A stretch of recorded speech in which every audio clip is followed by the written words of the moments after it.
તો સવારના જો હરે રંગ કા મેં તોતા છે ને મારું મીઠું એને કીધું કે જાતો વરસાદ કેમ થયો આવ્યો કેમ જોઈ આવ. ભવિષ્યવાણી કરે ને આ તોતા તો ભવિષ્યવાણી કરે ને બધો ખબર હોય કે શું થવાનું છે, એટલે કીધું જોઈ આવજા વરસાદ ક્યારે આવશે. તારી બેન બધા કપડાં બપડા ધોઈ નાખે, બધું કામ કરી નાખે, એટલે વરસાદ આવે તો વાંધો નહીં ને. અને આપણે આપણા લડ્ડુજીને નરાવી દીધા છે ને સાથે જુઓ અમારું મીઠું જોઈ આવ્યો ને વરસાદ ચાલુ થઈ ગયો. મેં બધા કામ બામ કરી લીધા જલ્દી. અમારું મીઠું એમ તો કામવાળું છે, જેમ તેમ નથી કાંઈ.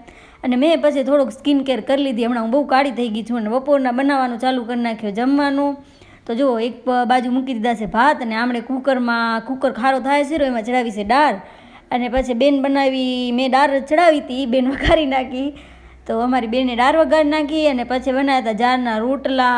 અને આજ તો છે ને રાતના મરચાં વધ્યા હતા, ખીચડી વધી એ પડ્યો છે, ચાવલ અને આ દાળ માખણ. અને અમારા ઘરમાં જો જમવાનું હોય ને ત્યારે આવા ટોકન લઈને બેસવાનું તો જ જમવાનું દે, નકર દે જ નહીં અમારા ઘરના એવા છે.